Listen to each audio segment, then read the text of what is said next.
Berjumpa kembali dalam program Inspirasi Maranatha, program yang mengulas hasil kajian dan penelitian atau Tridharma perguruan tinggi yang dilaksanakan oleh para dosen UK Maranatha.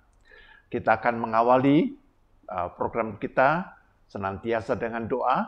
Mari kita datang kepada Tuhan.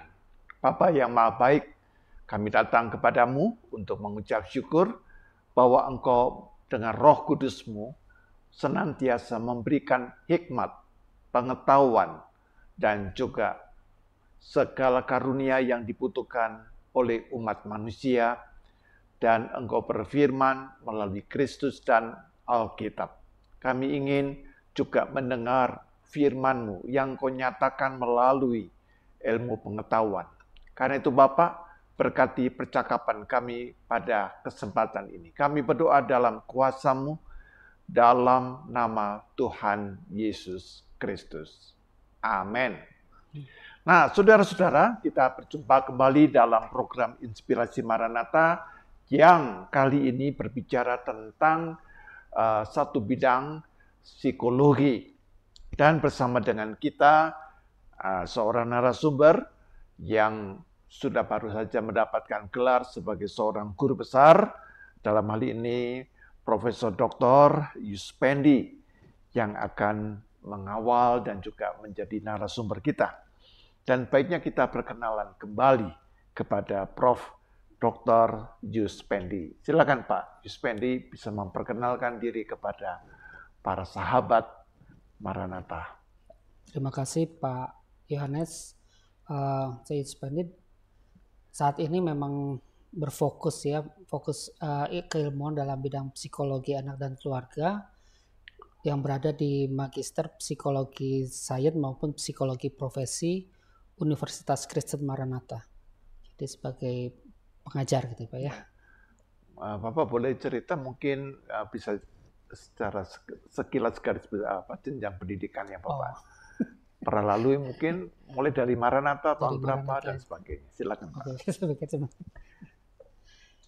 Ya, saya akan memperkenalkan diri, saya Yuspendi. Jadi dari segi pendidikan, pertama kali saya sebagai alumni di Fakultas Psikologi, jadi masuk pada tahun 92, kemudian melanjutkan pendidikan juga dengan mungkin beasiswa dari Maranatha ininya ya, pada tahun 2003 itu ya, mengambil Magister Profesi di Universitas Padjadjaran, kemudian melanjutkan juga untuk mendalami tentang pendidikan anak usia dini di Universitas Pendidikan Indonesia. UI. Dan kemudian tahun berapa itu Pak yang UI tahun di UI itu tahun 2004 gitu ya, 2004 untuk yang di UPI masuk ke setelah selesai dari program profesi di Unpad ininya. Kemudian baru melanjutkan lagi pendidikan tahun 2007 itu di Universitas Indonesia dengan bidang psikologi perkembangan anak dan keluarga. Jadi kemudian 2007 Bapak masuk S3, selesainya tahun berapa itu? 2012 waktu itu ya. 2012 ya. Dan baru saja tahun 2024 ini 24, ya Pak ya, mendapat gelar guru besar ya Pak. Iya, betul. Nah Pak Yuspendi sebagai seorang akademisi dan juga seorang guru besar, ini satu hal yang membanggakan ya bagi Civitas Akademika UK Maranatha, di mana Bapak juga menyajikan satu tulisan di jurnal dengan judul The Role of Adult Attachment and Spiritual Well-being on Wife's Happiness ya.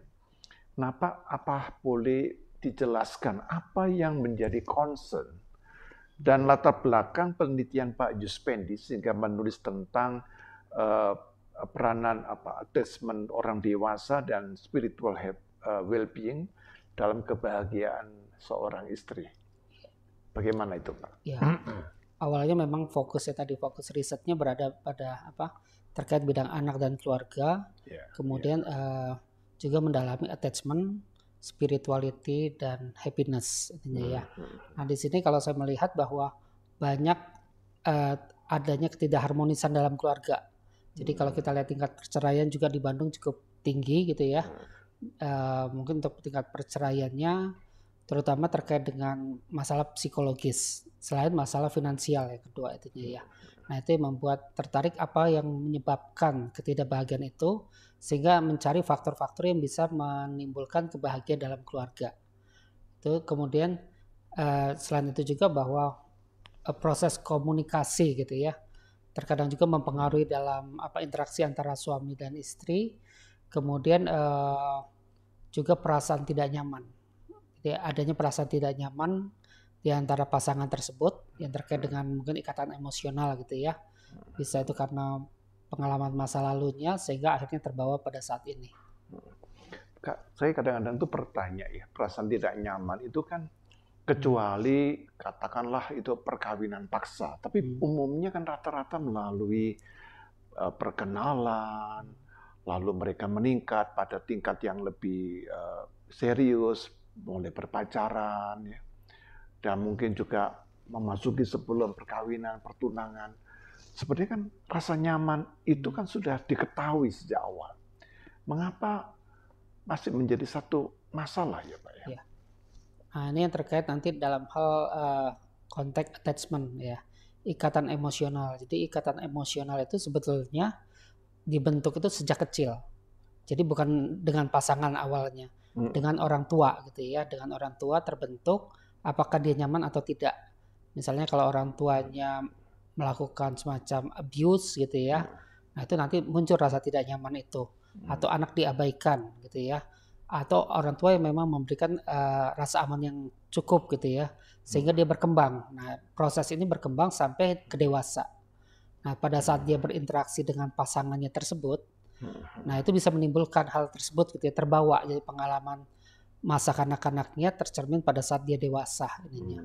Nah di situ yang menimbulkan perasaan kalau misalnya ada orang tua yang misalnya cenderung protektif gitu ya kepada anak sehingga membuat anak tergantung gitu kan nantinya ya. Akhirnya dia menjadi posesif nanti terhadap pasangannya juga akan muncul perasaan tersebut gitu ya. Ketergantungan yang berlebihan. Nah, dia takut ditinggalkan pasangannya dan sebagainya gitu ya. Sehingga ini akhirnya menimbulkan konflik juga. Karena misalnya kalau kemana-mana ditelepon gitu kan intinya, ditanya dan sebagainya ininya ya. Akhirnya bisa menimbulkan konflik. Atau sebaliknya, anak yang mengalami tadi ya, kalau mengalami suatu permasalahan, misalnya dia di-abuse sehingga dia akhirnya menghindari orang tuanya. Jadi pada saat orang tuanya ada dia tidak nyaman. Nah setelah besar juga sama demikian gitu ya. Jadi dia lebih cenderung muncul rasa tidak nyaman pada saat berada bersama pasangannya itunya. Walaupun dia butuh gitu, tapi dia cenderungnya lebih mandiri gitu ya. Dia bisa mengerjakan sendiri tanpa bantuan orang lain. Nah itu nanti yang dikatakan tipe-tipe dari attachment. Jadi rasa nyaman itu ya ada yang menghindar, ada yang merasa cemas kalau ditinggalkan gitu ya. Mungkin itu yang muncul. Kalau saya mencoba menyimak dari apa yang Pak Juspendi katakan itu, tampaknya satu kebahagiaan atau mungkin ketidakharmonisan di dalam perkawinan dipengaruhi oleh masa lampau seseorang. Ya. Begitu ya Pak ya? Jadi ada pengaruh masa lampaunya juga. Ada pengaruh masa lampau. Ya? Artinya bisa positif, bisa negatif begitu kan. Nah apakah pola yang dikatakan dibangun ya premis pemikiran itu memang seperti yang dikatakan oleh Sigmund Freud ya Pak ya. Apakah ada perbedaan yang Sigmund Freud juga ada tentang teori object relation gitu ya, rasa nyaman pada saat sejak kecil. Hubungannya dengan ibu gitu dengan ya pada saat menyusui dan sebagainya gitu ya. Nah, di sini Sigmund Freud memang mengembangkan teori anxiety separation, jadi perpisahan dengan orang tua. Itu bisa menimbulkan rasa tidak nyaman intinya. Misalnya pada waktu itu pisah ya perpisahan itu ya? Bisa menyusui pada saat ini dilepas atau pada saat mungkin dia ditinggalkan gitu ya. Nah, seorang bayi mempersepsikan hal yang berbeda gitu kan intinya ya. Dia pada saat mungkin lagi takut atau sedang tidak nyaman karena dia mengompol dan sebagainya gitu, tapi kok tidak dibersihkan kan intinya membuat tidak nyaman gitu ya intinya ya. Nah, itu akhirnya terbawa intinya. Kalau itu menurut Sigmund Freud. Tapi teori yang saya gunakan itu teori attachment dari Bowlby ininya, dari John Bowlby, di mana John Bowlby mengatakan bahwa ikatan rasa nyaman pada anak itu terbentuk sejak kecil pada saat dia mengalami stres gitu ya. Dalam kondisi terancam, nah itu akan muncul ininya gitu ya, reaksi-reaksi tersebut gitu ya. Jadi memang di dalam riset tersebut akhirnya dilihat kalau ada orang asing dia nyaman atau tidak seorang anak gitu itunya. Itu yang awal gitu ya.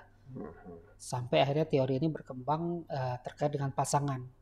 Dia menganggap bahwa ini suatu kontinuitas bahwa kalau terjadi pada masa kecil maka akan terbawa pada masa remaja dengan teman sebayanya, kemudian pada masa dewasa pada saat pernikahan, bahkan akhirnya berkembang sekarang ini teorinya hubungan dengan Tuhan gitu ya. Attachment to God juga ya. gitu ya artinya ya. Persepsi itu apa yang pernah terjadi lalu persepsinya kepada Tuhan begitu. Ya, akhirnya gambaran tentang Tuhan bisa tentang Tuhannya juga bisa ini bisa gitu ya. Bisa sesuai dengan apa yang dialami gitu. Betul. Ya, Pak. Ya ini masalah teknis juga sebelum kita melangkah lebih jauh lagi. Yang Bapak maksudkan dengan kata adult attachment itu apa dan bagaimana hubungannya dengan spiritual well-being itu? Iya. Mungkin tadi perlu dipertegas ya karena seakan-akan kita bayangkan ini mahasiswa psikologi padahal kan tidak. Coba silakan Pak. Ya, jadi adult attachment itu merupakan suatu ikatan emosional.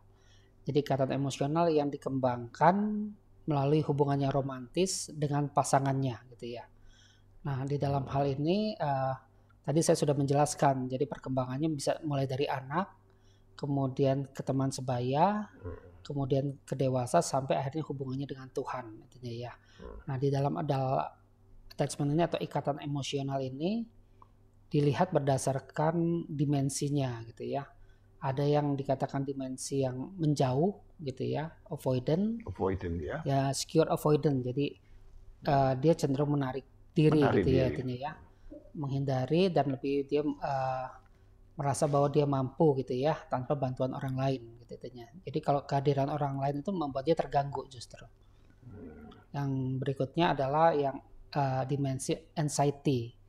Jadi artinya dia merasa ragu, takut gitu ya pada saat ditinggalkan oleh tadi pasangannya gitu ya. Jadi itu yang membuat kesannya dia itu sangat obsesi lah gitu ya. Kemana-mana harus tahu dan sebagainya gitu. Nah itu yang dikatakan anxiety tipenya. Nah di sini memang ini dua hal yang terpisah sebetulnya dengan spiritual well-being gitu ya. Karena yang kita mau lihat itu salah satu faktor-faktornya saja. Jadi faktor yang lain selain adult attachment hubungannya itu gitu ya. Walaupun tadi ada juga nanti sampai ke ikatan terhadap Tuhan gitu ya. Tapi spiritual well-being ini sebagai faktor lain yang mempengaruhi kebahagiaan. Gitu ya. Jadi yang dikatakan spiritual well-being itu sendiri merupakan persepsi atau pemaknaan yang sifatnya subjektif terkait dengan kualitas hubungannya dengan kehidupan spiritualnya, terutama nanti dengan Tuhan ataupun dengan sesama. Sebetulnya ada dua dimensi juga gitu ya, dimensi yang sifatnya vertikal dan dimensi yang sifatnya horizontal gitu ya. Nah kedua ini yang kita akan lihat bahwa berpengaruh atau tidak pada kebahagiaan seseorang. Tadi menarik ya, Bapak ada dalam adult attachment itu bisa ada dua ya Pak, ya avoidance menghindar, yang kedua adalah anxiety kecemasan. Apakah itu tidak dipengaruhi oleh apa yang disebut dengan karakter orang ya Pak?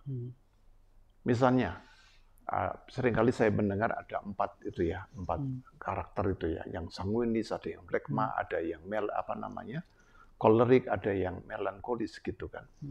Nah, mungkin yang menghindar ini apakah mungkin lebih cenderung dari kelompok yang melankolis misalnya gitu kan. Tapi kalau misalnya orang yang sejak awal itu memang sejak lahir dia punya karakter yang atau watak yang sanguinis, itu kan dia biasanya bisa lebih melampaui kondisi itu. Bagaimana dalam kaitannya dengan empat watak? Kalau dalam psikologi memang tidak menggunakan tipologi gitu ya. Kita lebih menggunakan yang trait.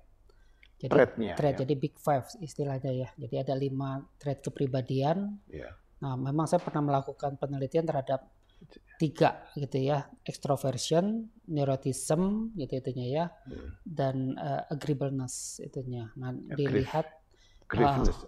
agreeableness artinya terkait dengan keramahan dia dan sebagainya gitu ya. Nah, di sini memang ada kaitannya gitu ya itunya ya. Tapi kalau dilihat secara signifikan ternyata yang memang trait yang berpengaruh itu trait anxiety sebetulnya, Paling banyak kecemasan. tuh ya. Ya, kalau di Paling tuh, kita itu trait neuroticism, trait neuroticism itu neuroticism. Neuroticism, ya. Nah, di Indonesia justru yang agak berbeda gitu ya. Kalau misalnya di luar itu neuroticism itu bisa memprediksi gitu ya, memprediksi kedua terkait dengan avoidant maupun anxiety. Ternyata di Indonesia tidak gitu hasilnya. Justru yang extroversion dan agreeableness-nya ini gitu ya. Nah, itu jadi memang ada pengaruhnya dalam penelitian terkait dengan kepribadian dengan attachment. Baik, Pak. Saya juga tertarik ini ya dalam saya baca jurnalnya Pak Juspendi ini, penelitiannya kepada kebahagiaan para istri. Sampai saya bertanya nih, apakah yang diukur ini hanya para istri, para suaminya bagaimana ini? Nah, lalu mungkin saya bertanya, ada alasan khusus apa sehingga fokus kepada kebahagiaan para perempuan yang menjadi istri? Catatan saya, walau dalam kenyataan bisa terjadi cukup banyak ya pria yang menjadi suami yang tidak bahagia. Nah, karena itu akibatnya mereka gagal untuk membahagiakan istrinya. Ya, jadi seringkali mungkin ada pertimbangan yang lebih khusus, silakan Pak dalam konteks ini. Ya, memang terkait dengan kebahagiaan suami istri itu biasanya memang saling interaktif gitu ya, saling terkait sebetulnya intinya ya. Jadi kalau istri tidak bahagia pasti suami juga tidak kan intinya ya, karena saling berdampak gitu intinya ya.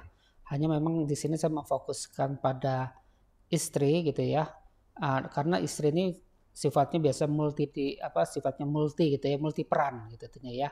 Kalau dia bekerja, dia selain sebagai pekerja juga nanti dia sebagai ibu kan ininya ya, kemudian sebagai istri kan intinya ya. Jadi cukup banyak perannya gitu kan intinya ya. Nah, di situ kemudian juga pengaruh ibu terhadap perkembangan emosi anak gitu intinya. Jadi yang bisa mentransmisikan itu ibu gitu ya. Jadi kalau emosi ibu itu nyaman, stabil gitu ya, bahagia, anaknya juga akan berdampak gitu intinya. Sementara suami atau bapak itu lebih pengaruhnya pada perkembangan kognisi menurut hasil riset. Jadi nah ini yang saya pertimbangkan bahwa istri merupakan fokus gitu ya. Selain itu dalam hal perceraian juga jadi masalah biasanya ya. Posisi istri itu biasa lebih lemah kan nantinya dibanding suami misalnya nantinya ya. Terutama secara finansial nantinya. Nah, itu yang akhirnya karena sangat cukup kompleks maka ditelitilah terkait dengan istri. Walaupun saya melihat dalam penelitian sebelumnya juga ada suami dan istri gitu ya. Tapi ini berfokus pada istri ini untuk saat ini. Jadi dalam hal ini ada satu message atau pesan bahwa betapa riskan, ya terlepas ini soal anak laki atau anak perempuan, tetapi ada perhatian yang memang lebih khusus terhadap pendidikan keluarga dan iklimnya keluarga kepada anak perempuan. Karena kalau ini ada masalah, walaupun ini katakanlah suaminya ini yang cukup ideal begitu kan. Tapi kalau dia sudah punya benih tidak nyaman, lebih cenderung pada anxiety, cemas ya. Ini kan tidak bisa diatasi gitu loh Pak. Walaupun katakanlah dia ketemu suami yang cukup baik gitu kan. Apalagi ketemu suami ya. sebaliknya.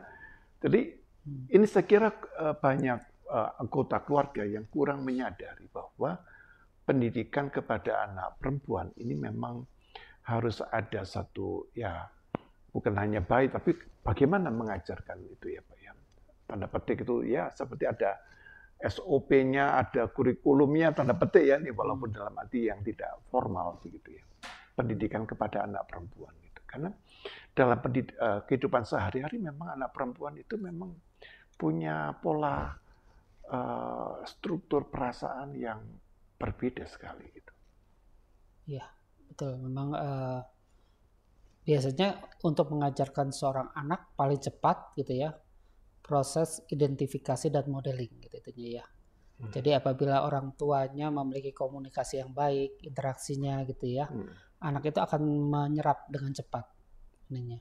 Nah itu karena itu contoh misalnya bagaimana seorang ibu bisa memberikan rasa nyaman pada anaknya gitu ya ya.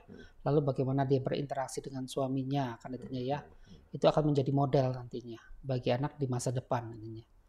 Nah itu yang paling penting lewat contoh kalau untuk ininya ya. Role model tadi role modelnya gitu ya. Dan saat ini kan memang role model itu terutama konsep keluarga. Nah ini seringkali kan mulai mengikuti ke arah barat gitu ya.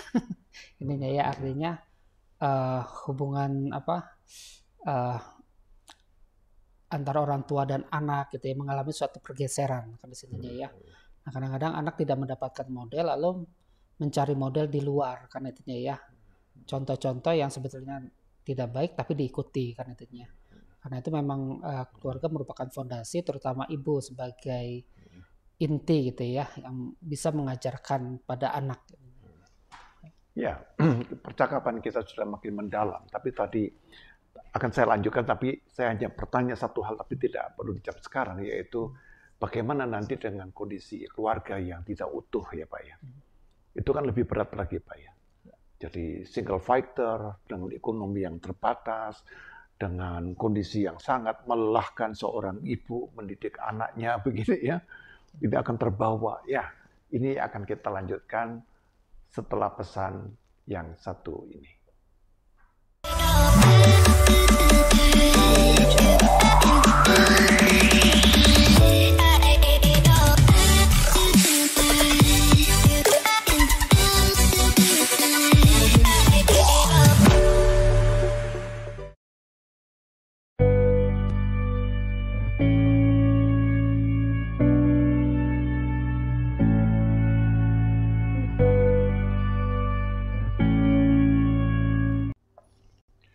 Ya, kita berjumpa dalam segmen kedua dalam kaitan bagaimana peran attachment adult dan spiritual well-being on wife happiness bersama dengan Bapak Profesor Dr. Yuspendi.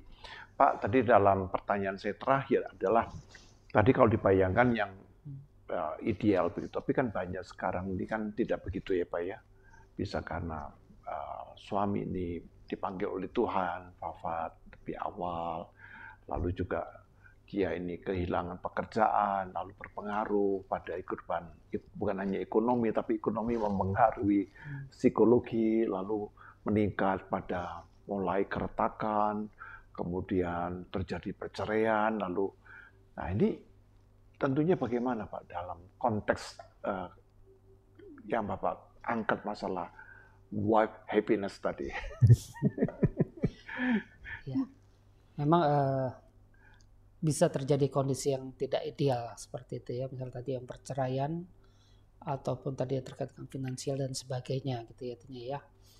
Nah, ada sebenarnya dua teori yang menyatakan ya, terutama tentang terkait attachment gitu ya, bahwa attachment apakah itu bisa berubah atau tidak. Nah itu kan pertanyaannya ya.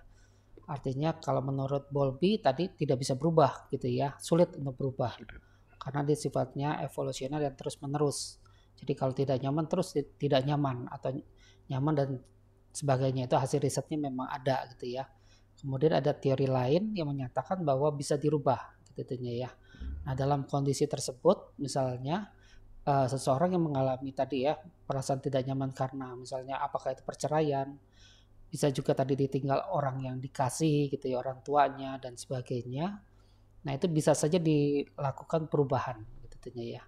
Jadi dirubah apakah itu dengan pasangannya atau lewat kalau memang itu sangat para itu lewat terapi gitu kan intinya ya. Nah, pasangan sebetulnya bisa mempengaruhi. Jadi kalau pasangannya nyaman gitu ya, dan dia cukup dominan mempengaruhi, lama-lama pasangan itu akan berubah menjadi nyaman. Tapi sebaliknya juga kalau pasangan itu dominannya tidak nyaman gitu ya, orang yang nyaman lama-lama menjadi akhirnya insecure, tidak nyaman gitu intinya. Nah itu adanya suatu proses bisa mengalami suatu perubahan juga gitu ya. Jadi menurut teorinya Vygotsky, terutama teori yang sifatnya evolusioner. Dari yang kedua ini bagi saya ada harapan, gitu ya, masih ada kemungkinan begitu kan. Dan sebenarnya saya juga berpikir agak sedikit lebih ideal, yaitu bahwa kemungkinan ini sebenarnya agak tertolong melalui, kan orang kawin itu kan melalui proses Pak, ya kan, berteman, bersahabat, ya meningkat begitu kan. Jadi sebenarnya dengan proses itu diharapkan rasa nyaman itu terbangun. Betul. Ya. Atau minimal sudah diketahui. Oh, saya berani meneruskan pacaran ini karena dia ternyata nyaman, begitu. Yeah. Atau saya berani pertunangan karena dia sudah memastikan kenyamanan itu memang dihadirkan. Karena itu saya berani kawin, begitu kan, menikah, gitu kan. Tapi saya juga bingung di masyarakat kita. Ada proses pacaran, ada proses perkenalan, tingkat perceraiannya tinggi. Itu bagaimana ya menjelaskannya? Kecuali kita hidup katakanlah pada zaman dahulu yang katanya itu lebih cenderungnya kepada orang dijodohkan ya, kawin paksa, ya udahlah orang seperti kawin dalam karung yang enggak tahu ini kan pokoknya siapa pokoknya sekawin aja begitu. Nah, lalu bagaimana Pak? Sedikit walaupun ini agak menyimpang dari jurnal yang Bapak tulis ya, tapi saya menyampaikan ini bukankah dari kondisi real yang terjadi. Ya. Jadi pernikahan gitu ya, memang ada banyak faktor artinya ya. Jadi mulai dari berpacaran, bisa saja bahwa berpacaran dia menampilkan hal yang baik gitu ya, hal yang mungkin dinilai oke gitu ya. Tapi pada saat prosesnya ternyata tidak, kan intinya bisa seperti itu juga gitu intinya ya. Atau setelah berikutnya ada permasalahan pada saat proses penyesuaian. Jadi setelah memahami lebih jauh ternyata berbeda gitu ya. Kemudian bisa juga karena nilai-nilai gitu ya.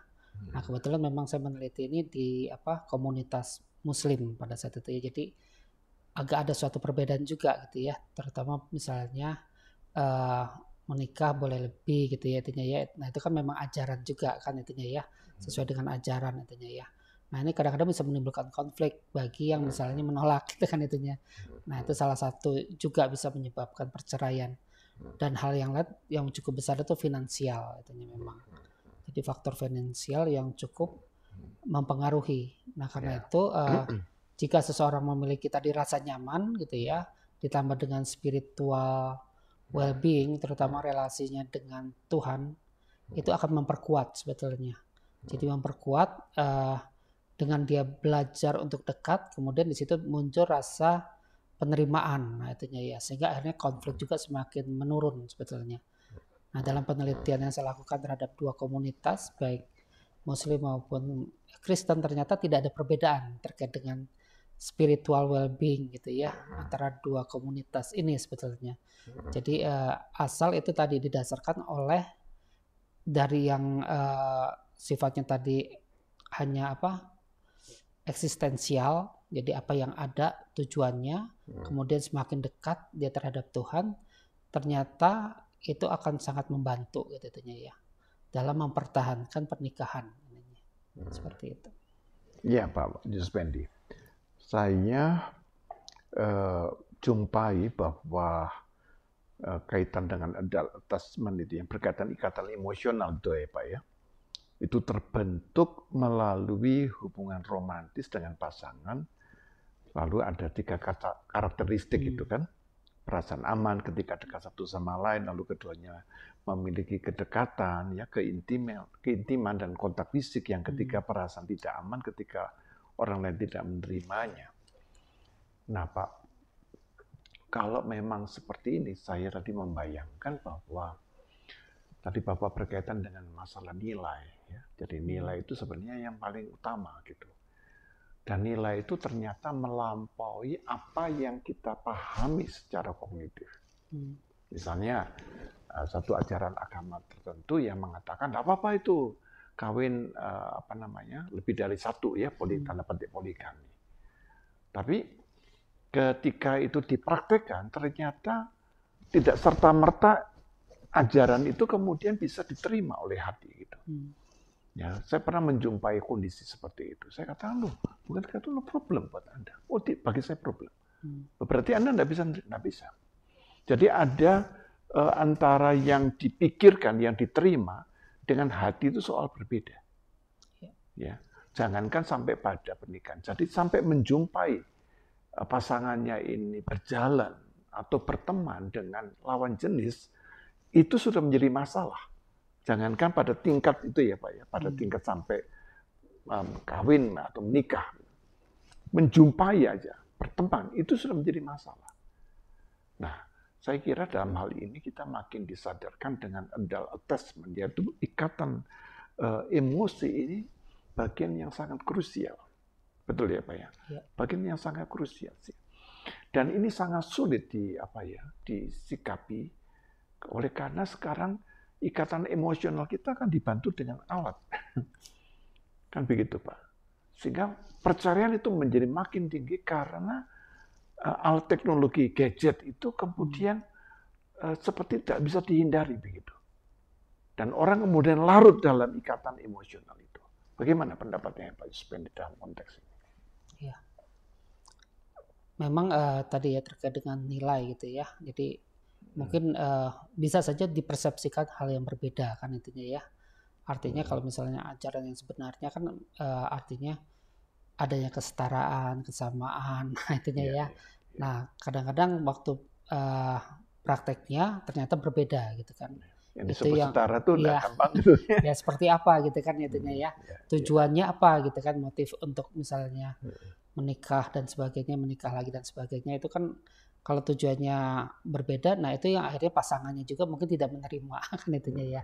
Nah itu bisa menjadi salah satu faktor yang menimbulkan konflik. Dan yang tadi terkait dengan alat dan sebagainya, memang cukup berpengaruh pada saat ini ya di era digital. Jadi segala sesuatu bisa direkam, bisa dilihat kan intinya ya. Bahkan itu bisa menjadi objek yang kadang-kadang merusak gitu kan intinya ya, bisa merusak hubungan terhadap pasangan kan intinya ya. Karena kadang-kadang tidak melihat secara konteks secara utuh kan intinya ya. Diambil sebagian tapi dikomentari banyak gitu kan intinya ya. Like tidak like atau ininya kan jadi berpengaruh juga gitu ya. Nah, ini yang akhirnya bisa muncul tadi apakah itu menjadi satu bentuk bullying elektronik kan intinya ya. Sehingga itu mempengaruhi gitu intinya. Faktor-faktor tersebut atau lewat contoh model gitu ya, banyak model dan sebagainya, hubungan yang lebih bebas kan intinya ya, dan itu akan berpengaruh gitu intinya terhadap nilai-nilai yang sudah ada gitu ininya ya. Seperti itu. Ya, dan apa yang Bapak katakan tentang kelekatan dalam bentuk penghindaran ya, avoidance dan kecemasan anxiety itu bagi saya sekarang di era digital ini makin kuat gitu Pak. Orang tidak perlu menghindar fisik. Misalnya pasangan suami istri bertanya atau kontak tapi nggak ditanggapi, itu kan sudah satu masalah begitu kan. Kalau dulu kan menghindar gitu kan, nggak mau ketemu. Saya nggak perlu misalnya orangnya pasangan menulisnya pagi, nggak dijawab-jawab 3 hari misalnya karena di luar kota. Itu sudah merupakan satu hal yang sangat berat sekali. Dan timbul anxiety, kecemasan yang semakin semakin kuat. Ini ada apa ini begitu. Coba ditelepon nggak diangkat misalnya. Ini kan tidak mudah gitu ya. Hidup di era modern ini tidak mudah gitu. Bisa saja di dalam satu rumah ya ketemu tapi ya tidak ada komunikasi dan itu dibaca ini sebagai satu tindakan menghindari gitu. Bagaimana Pak Yuspendi dalam melihat fenomena ini gitu? Ya, terkait dengan tadi ya hubungan yang anxiety gitu ya, hubungan yang didasari oleh kecemasan, ketakutan akan penolakan gitu ya.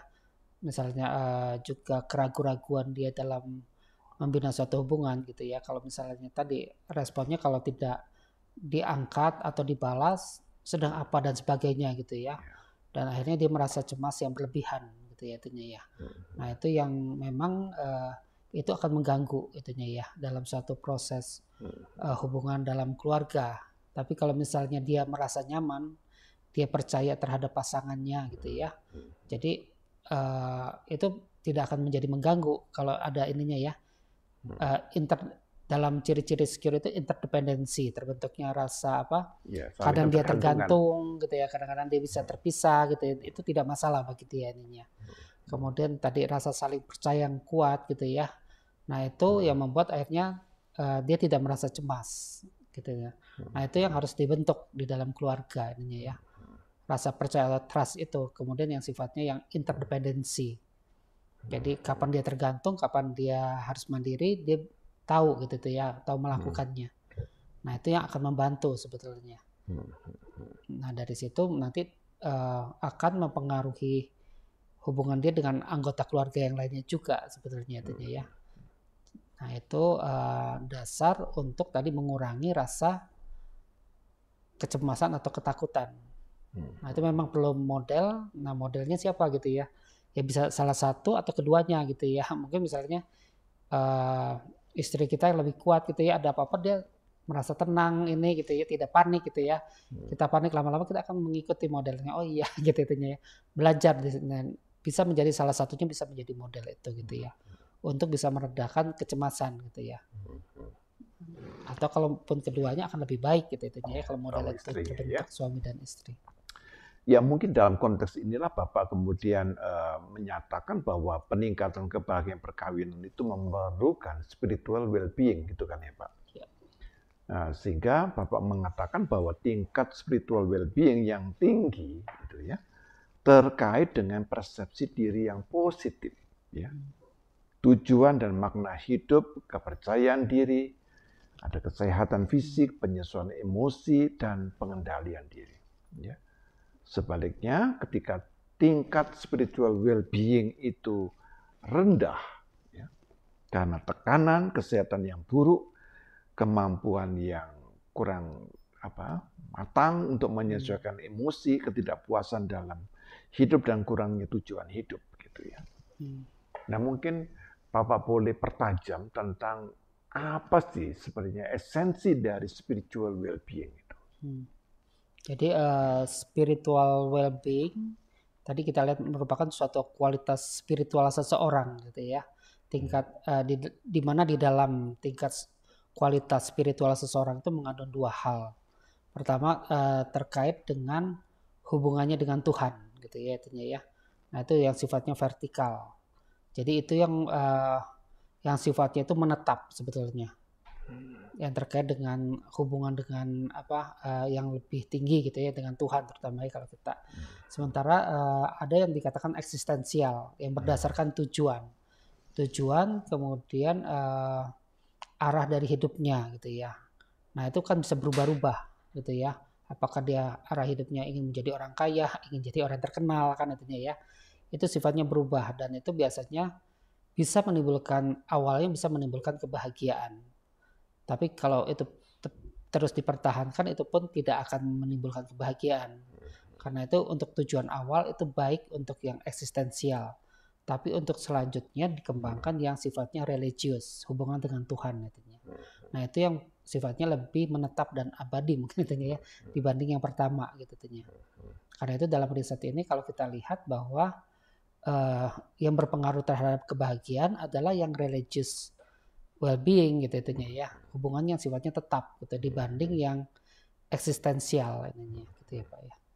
Ya Pak Yuspen, terima kasih kita diperkaya dengan istilah existential well-being, ada spiritual well-being, ada religious well-being, walaupun nanti bisa ada pertanyaan apakah otomatis orang-orang yang religius itu adalah orang-orang yang juga anti dari kasus-kasus perceraian kan begitu kan, karena kita bisa menjumpai ada orang-orang dalam kehidupannya itu ya secara spiritual dan religius itu sangat baik, tapi keluarganya ini berantakan. Nah, tapi kita akan lanjutkan segmen terakhir, segmen ketiga setelah pesan kita yang satu ini.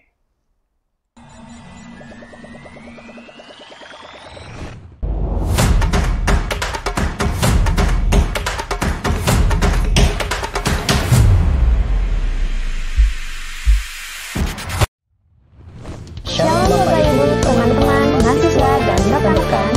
Berjumpa lagi di Maranatha Fellowship minggu ini. Kami akan menyampaikan beberapa informasi di antaranya. Bapak, Ibu, dan Saudara sekalian, jangan lupa saksikan Inspirasi Maranatha di setiap hari Senin pukul 7 malam di platform YouTube Universitas Kristen Maranatha.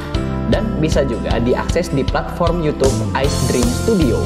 Bapak Ibu Saudara sekalian, jangan lupa saksikan Ice Podcast dengan host kita, Bapak Pendeta Hayuman di platform YouTube Ice Dream Studio setiap hari Selasa pukul 7 malam.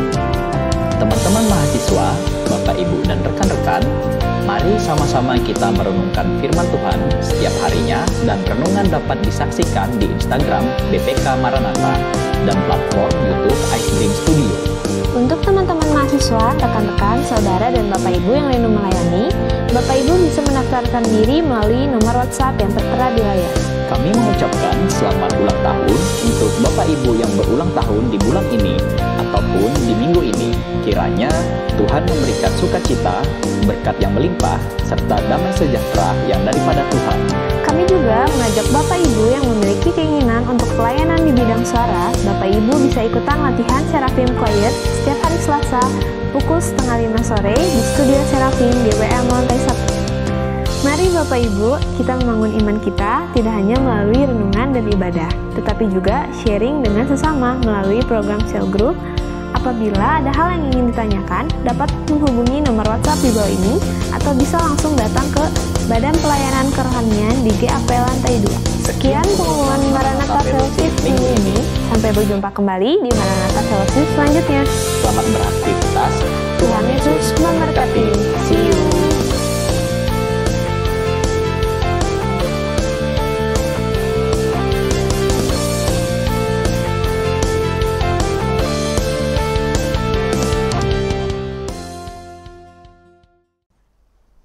Ya, kita masih bersama dengan program Inspirasi Maranatha bersama dengan Prof.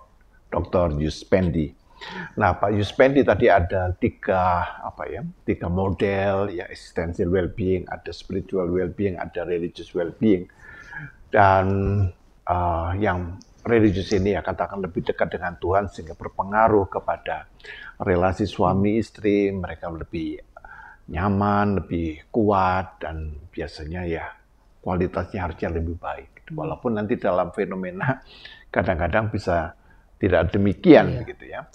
Bahkan bisa terjadi sekarang ini dalam kehidupan agama itu ada semacam abuse religious, begitu ya.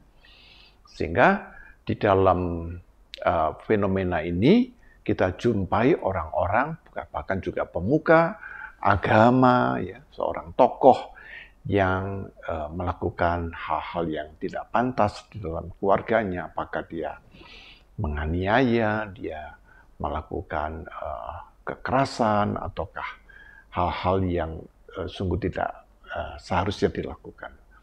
Nah, tapi batasan dari yang Bapak katakan bahwa religius ini dekat dengan Tuhan ini bagaimana? Mungkin bisa dipertajam dalam hal ini, Pak Yuspendi.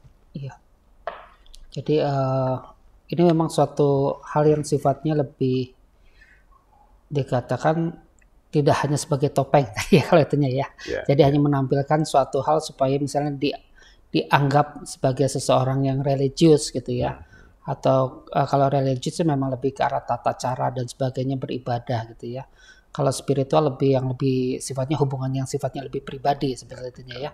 Dan dia menampilkan memang sebenarnya gitu ya. Kalau misalnya menampilkan yang tadi hanya sebagai suatu topeng yang mungkin saja terjadi seperti itu gitu ya. Jadi kalau orang yang dia percaya atau dia religius pada saat menghadapi kondisi walaupun tadi perceraian mungkin dia akan lebih tenang gitu ya dibanding orang yang tidak kan ya, tidak religius atau tidak mendalami secara dalam gitu itunya ya keimanannya. Nah itu respon yang dimunculkan sebetulnya. Bisa saja itu terjadi pada orang yang religius kan itu juga ya. Perceraian itu walaupun itu kan faktornya karena dua orang gitu ya. Dia ditinggalkan tapi dia reaksinya akan berbeda. Dia akan merawat anaknya dengan baik gitu ya. Bertanggung jawab terhadap Tuhan dan sebagainya gitu ya. Akan berbeda dengan orang yang tidak kan itu ya. Dalam hal nanti selanjutnya setelah terjadinya suatu proses baik itu perpisahan, bencana dan sebagainya. Mungkin itu yang bisa ini ya. Iya, memang reaksi. kadang-kadang ada salah mengerti bahwa ada yang menekankan religius saja ya pada ritual keagamaan, tapi nilai spiritualnya kosong, ya. Atau sebaliknya sangat spiritual, tapi dia mana saya tidak butuh agama. Tapi saya kira dalam konteks ini tidak begitu, ya. Saya lebih menghayati bahwa religiusitas dibutuhkan, sama seperti juga spiritualitas dibutuhkan. Keduanya ini saling interdependensi. Bahkan di dalam dua dimensi ini ada juga existential well-being yang juga masuk di dalam ini ada. Jadi ada tiga yang saling interdependensi, ya, antara eksistensial, antara kemudian yang kedua religiusitas, kemudian yang ketiga adalah spiritual gitu. Nah ini kalau tiga ini bisa harmonis, biasanya akan menghasilkan sebuah kemampuan mental yang di atas ya, yang tangguh ya, namanya itu lebih resilient ya, resilient ya. Karena itu ada satu namanya resilient spirituality itu ya, sekarang dikembangkan itu ya, resilient spirituality. Nah, Pak, dalam konteks ini izinkan saya menanyakan begini, bahwa kebahagiaan itu juga ditentukan oleh akumulasi keberhasilan hidup seseorang, begitu kan? Apakah itu kesehatan yang baik, penghasilan yang tinggi, hubungan yang kuat dengan orang lain, lalu berdasarkan saran penelitian ya Pak, Lyubomirsky ya Pak ya, yang menyatakan bahwa kita tidak sekadar mempelajari cara-cara praktis untuk membuat orang bahagia, tapi juga mempelajari bagaimana dan mengapa orang itu menjadi bahagia. Ya. Jadi memang kata kebahagiaan itu adalah kata yang yang dalam, abstrak, tapi membutuhkan proses yang panjang begitu. Nah, tapi saya bertanya gini Pak, tapi kan manusia itu kan tidak senantiasa dalam alur yang selalu mulus begitu ya. Bahkan hampir semuanya kita itu tidak begitu gitu kan. Kita mengalami proses yang seringkali sulit ya. Bahkan banyak luka-luka ya. Dari relasi dengan orang tua, dengan keluarga besar, dengan teman, dengan ya guru, dengan siapa saja, dan kita mengalami penderitaan itu. Nah, pertanyaannya bagaimana dengan teorinya, dengan Lyubomirsky yang menyatakan bahwa kita juga harus mengetahui bagaimana cara membuat seseorang itu bisa bahagia. Bagaimana? Ya. Jadi menurut teori Lyubomirsky sendiri bahwa ada beberapa faktor yang mempengaruhi kebahagiaan gitu ya. Jadi ada 3 dia sebutkan, bahwa secara teoretik dia berasumsi bahwa ada yang disebut set point. Jadi set point itu faktor yang sifatnya bawaan. Nah, sifatnya bawaan itu salah satunya tadi kepribadian gitu ya. Kepribadian seseorang bisa mempengaruhi kebahagiaan.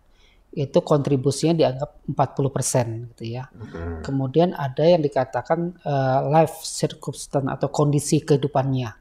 Nah, kondisi kehidupannya itu seperti kondisi geografis, kondisi kesehatan, trauma-trauma yang pernah dialami di dalam di lingkungan, bencana dan sebagainya.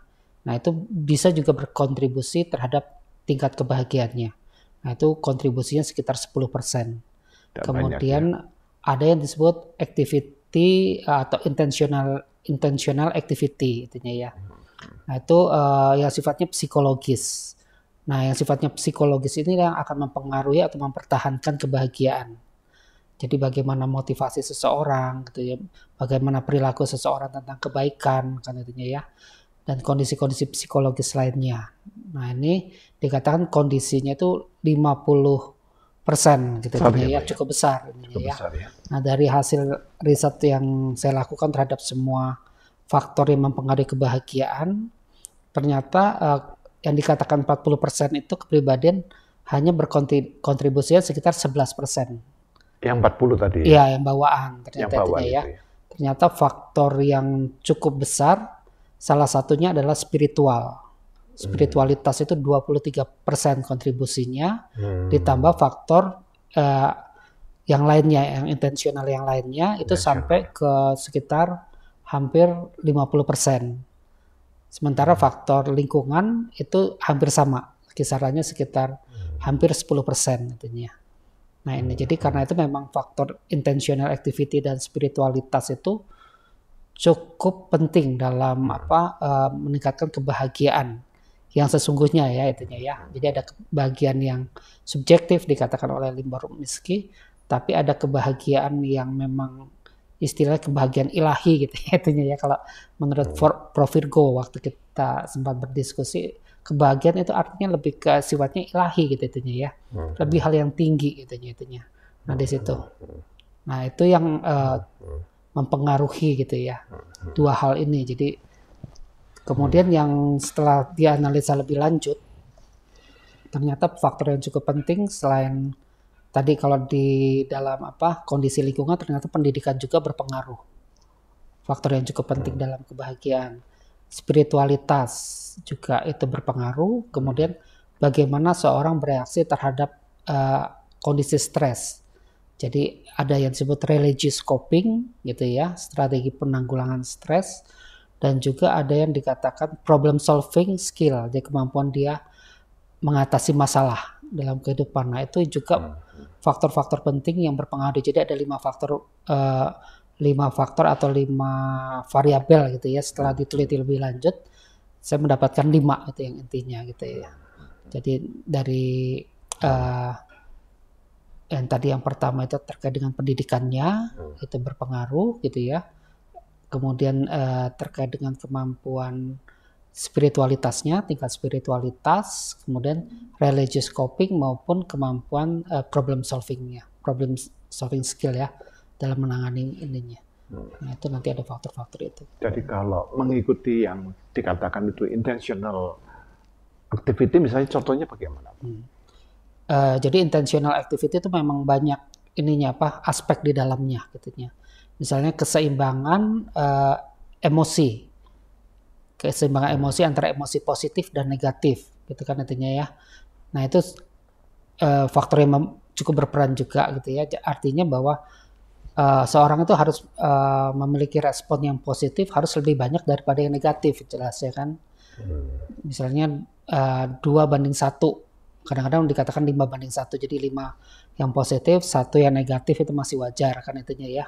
Kemudian faktor yang lainnya tadi attachment juga masuk, tapi setelah dianalisa lebih lanjut attachment ternyata tidak kan itunya ya. Kemudian yang paling banyak religious coping. Religious coping itu nanti ada 2 juga, yang positif dan yang negatif.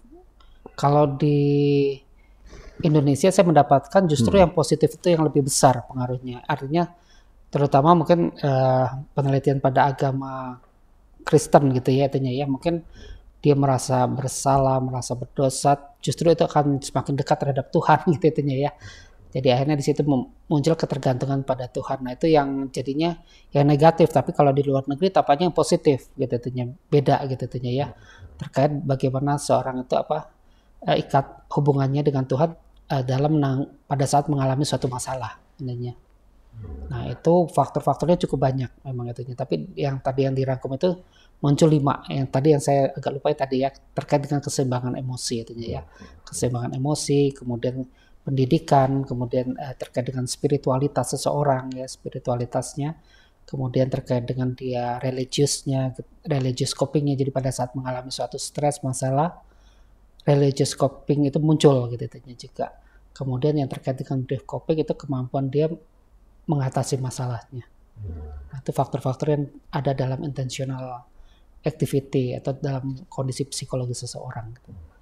Baik Pak Yuspendi, kita sangat dibantu ya dalam memahami masalah psikologi yang bagaimana kita bisa mencapai satu poin penting ya, spiritual well-being tadi itu ya Pak. Nah Pak, jadi saya melihatnya begini, bahwa dengan 5 poin tadi, maka saya bisa mengerti mengapa ada orang yang secara ekonomi kelihatannya posisinya semuanya bagus, oke lah, ideal sekali, tidak bahagia.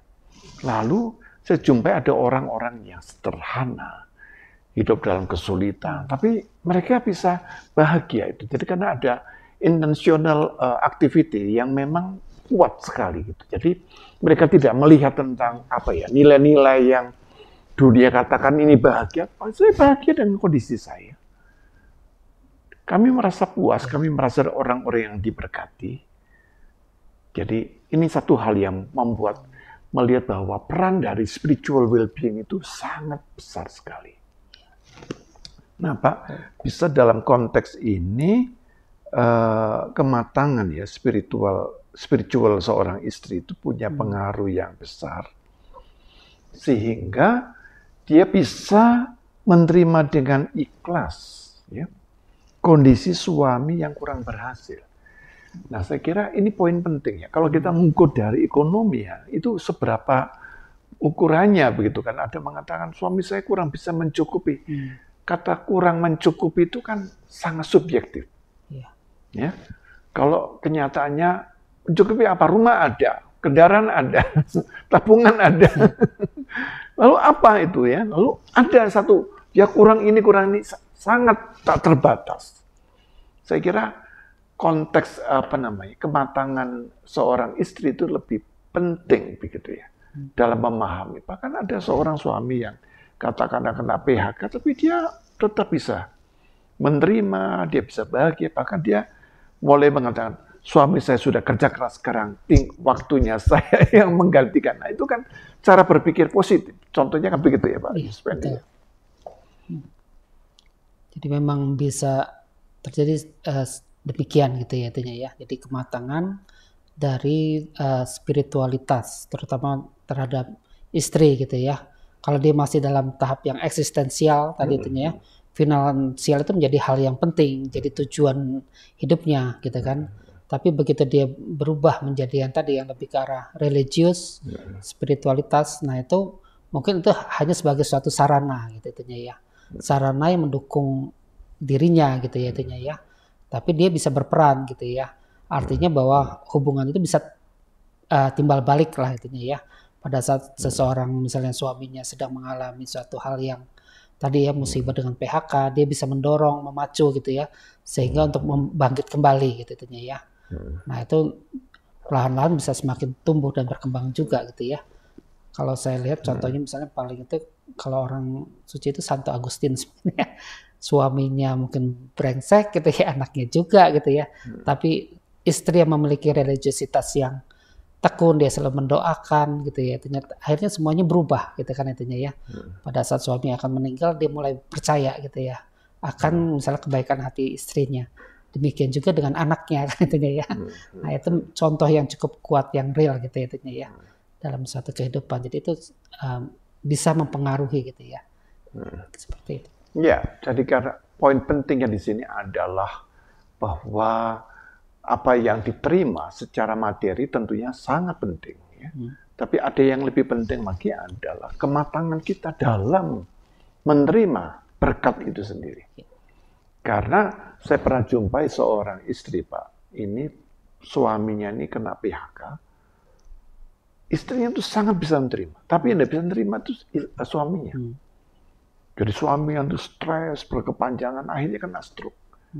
Padahal istrinya tuh dengan dengan cintanya yang besar itu menguatkan, membesarkan, tapi tidak gampang. Justru dalam konteks ini bisa pria rapuh gitu ya. Biasanya bagi pria itu kan pekerjaan kan merupakan harga diri begitu kan.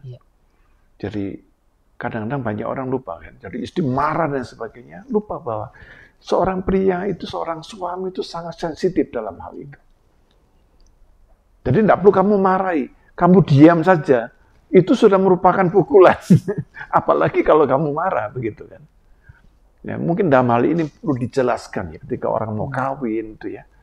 bahwa ada psikologi pria yang memang harus diketahui juga, begitu. Ya. Nah, izinkan saya melanjutkan. Jadi konklusi yang Bapak katakan itu adalah existential well-being itu memang ya tidak bisa kita lepaskan dan masih harus dimatangkan oleh religious well-being dan kemudian dimatangkan oleh spiritual well-being, begitu ya. Nah, jadi saya menangkapnya begini, Pak. Tapi ini kan satu kategori yang memang memampukan kita untuk mengerti, gitu ya. Tapi sebenarnya bagaimana itu ya dari eksistensial ketika katakanlah orang dalam keluarga yang sama sekali tidak peduli dengan agama. Pertanyaan saya, apakah kalau orang tidak peduli dengan agama masih dimungkinkan mengalami spiritual well-being? Gitu. Itu pertanyaan saya. Gitu kan. Ya. Anggap aja misalnya kita ambil aja negara-negara yang mulai ateistik. Ya. Ateistik atau agnostik. Saya tidak peduli dengan apa. Tapi mereka dan saya hidup bahagia. Maksudnya jangan-jangan kondisi itu seperti membantah semua teori yang dikatakan tadi. Bagaimana? Ya. Jadi yang dikatakan mungkin istilah spiritual gitu ya, kadang-kadang berbeda juga gitu ya persepsinya ya. Kalau kita mungkin di negara yang dikatakan mungkin religius gitu ya, istilah religius, lebih misalnya monoteisme yang ke arah satu gitu ya, jelas gitu ya, Tuhan gitu ya. Tapi mereka bagi yang lain mungkin spiritualnya misalnya tadi agnostik terhadap pengetahuan gitu kan intinya ya, sangat mendewakan dan mereka berbahagia kalau mereka bisa menemukan sesuatu gitu ya. Nah makna yang tinggi itu apa kan intinya ya. Nah ini memang berkembang intinya ya, berkembang ke hal yang lain gitu ya. Dikatakan bahagia misalnya kalau dari survei yang kita lihat, Finlandia itu negara yang bahagia gitu kan intinya ya, dengan tingkat pendapatannya gitu ya, kemudian orang-orangnya juga kan intinya ya, dan sebagainya dengan penilaian tertentu gitu ya, dikatakan inilah negara yang bahagia gitu ya. Kalau Indonesia itu kebahagiaannya di tengah-tengah gitu intinya ya. Walaupun dikatakan tadi negara yang religius kan intinya ya ininya ya. Nah itu memang terkait dengan penilaian kan ya, penilaian yang dilakukan gitu ya. Tetapi sebetulnya kan itu sifatnya tadi internal di dalam diri gitu ya intinya ya. Dalam diri seseorang sebetulnya yang sifatnya mungkin pribadi intinya. Jadi dia melihat keseluruhan intinya yang memang finansial atau sebagainya itu sebagai hal yang utama yang dikatakan kalau kita lihat negara-negara maju itulah yang bahagia. Sementara kalau negara berkembang itu ya tadi bisa di tengah-tengah atau paling ujung. Seperti kayak di Afrika itu rata-rata semuanya negara yang dikatakan tidak bahagia. Itunya. Walaupun mereka dianggap memiliki ini ya, tapi itu suatu tantangan sebetulnya. Jadi harus mungkin kita bisa mencontohkan gitu ya, kalau kehidupan para rasul itu buktinya gitu ya, dengan kesederhanaan keterbatasan mereka memiliki kebahagiaan. Ada kebahagiaan yang ilahi tadi gitu ya. Bukan kebahagiaan yang sifatnya tadi subjektif. Nah, ya, saya kira statement ini penting.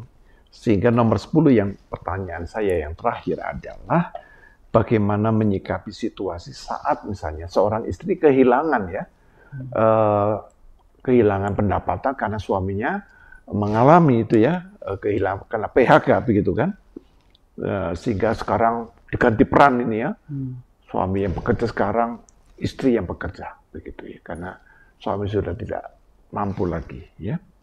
Sekarang posisinya berubah, suami yang merawat anak, membersihkan rumah dan sebagainya ya. Nah, lalu tapi pada sisi yang lain, istri juga kehilangan peran seorang ibu yang merawat dan menjaga anak-anaknya. Ini kan hidup ini kadang-kadang bisa jungkir balik, up and down ya. Jadi bisa berubah sedemikian rupa. Nah, saya kira dalam konteks ini kebahagiaan ilahi yang dimiliki seseorang ini menentukan menyikapi kehilangan-kehilangan itu. Apakah begitu ya Pak Yuspendi ya? Ya. Jadi kebahagiaan yang tadi ya, kebahagiaan ilahi yang bisa saling mempengaruhi terhadap ininya ya, terhadap pasangannya gitu ya. mungkin tadinya dia sifatnya eksistensial gitu ya, terhadap tujuan, rasa mungkin yang tadi self esteem yang tinggi gitu ya. Akhirnya setelah dia hilang, posisinya hilang, dia down gitu ya. Nah, ini kan perlu dipupuk gitu ya.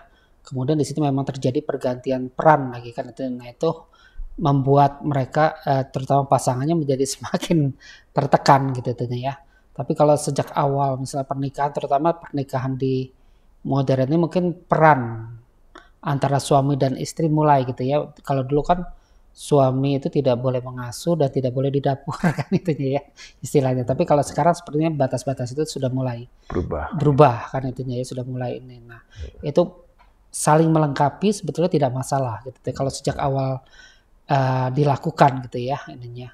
Tapi memang peran utama gitu ya, karena nanti terutama misalnya setelah suami itu sembuh, dia pelan-pelan dia akan kembali posisinya sebagai kepala keluarga kan intinya, karena itu memberikan contoh bagi anak-anaknya. Kalau misalnya dari awal perannya dia sebagai misalnya tadi ya lebih banyak mengasuh, merawat dan sebagainya, itu akan berpengaruh juga terhadap anaknya. Karena itu menjadi role model bagi anak. Oh ternyata kalau laki ini perannya gitu ya seperti ibu rumah tangga kan intinya. Nah itu jadi contoh gitu ya. Identifikasi. Karena itu memang boleh, tetapi itu sifatnya sementara. Perlahan-lahan kemudian diubah kembali ke posisi yang ini gitu ya. Tapi saling melengkapi sifatnya. Iya, kita diperkaya, diperdalam, ya, dilengkapi dengan satu ulasan yang sangat mendalam dari Pak Yuspendi, dan saya yakin bahwa program ini memberkati dan menolong kita bagaimana kita menjalin satu komunikasi, adult attachment yang positif, sehingga di dalam kondisi apapun kita tidak mudah untuk melakukan hal-hal yang melukai. Ya. Dan itu dibutuhkan satu koridor utama, yaitu spiritual well-being yang menjadi landasannya. Nah, sebagai penutup silakan Pak Yuspendi menyampaikan closing statement. Jadi dari hasil penelitian yang saya lakukan untuk meningkatkan kebahagiaan, memang kita perlu menurunkan gitu ya terkait dengan faktor avoidant. Jadi yang sifatnya kemandirian yang berlebihan sehingga tidak membutuhkan orang lain. Dan juga perlu meningkatkan yang terkait dengan religious well-being. Nah dari faktor-faktor tersebut kemudian setelah dilakukan penelitian-penelitian yang saya lakukan selama hampir 10 tahun ini terkait dengan kebahagiaan, nah tadi diperoleh bahwa ada beberapa hal yang cukup penting, yaitu salah satunya adalah spiritualitas. Spiritualitas, kemudian terkait juga dengan kemampuan dia religious well-being, gitu ya, religious coping, ya itunya ya, dan juga problem solving, itunya ya. Selain tadi pendidikan dan kemampuan dalam meregulasi emosi juga, itunya ya. Nah karena itu untuk meningkatkan spiritualitas dan attachment yang nantinya terkait juga nanti ke ujungnya ya God attachment itunya ya, hubungan dengan Tuhan juga itunya ya, maka perlu misalnya di sini perlahan-lahan untuk meningkatnya lewat tadi aktivitas sebetulnya secara religius, lewat doa yang rutin gitu ya setiap hari dan sebagainya. Itu akan memperkuat keimanan atau keyakinan seseorang. Dari keimanan itu nantinya akan membentuk kasih. Nah kasih terhadap hubungan dia terhadap Tuhan maupun sesama. Jadi akhirnya dia semakin mentoleransi yang lebih tinggi gitu ya dalam menghadapi atau menyikapi segala sesuatu. Jadi itu yang perlu gitu ya, mulai dari awal doa yang rutin gitu ya, akhirnya semakin menjadi mendalam keimanannya terhadap Tuhan, akhirnya memunculkan kasih. Kasih itu terhadap sesama maupun terhadap pasangannya.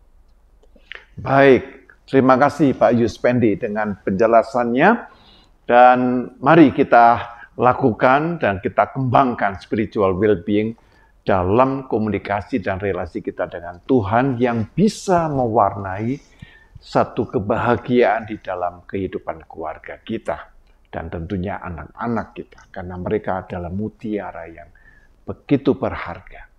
Mari kita akhiri dengan doa. Bapa yang Maha Baik, terima kasih bahwa Engkau sudah memimpin percakapan kami dalam program Inspirasi Maranatha. Tuhan memberkati Pak Yuspendi sebagai seorang pendidik, sebagai seorang peneliti yang melakukan Tridharma perguruan tinggi, dan dia saat ini sebagai seorang guru besar.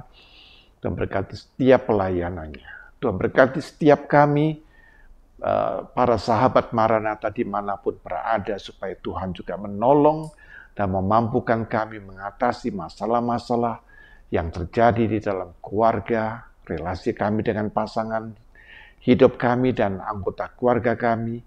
Tuhan memampukan kami dengan roh hikmat-Mu. Kami serahkan Bapa kehidupan kami dalam penyertaan dan pemeliharaan Tuhan. Dalam nama Tuhan Yesus Kristus. Amin.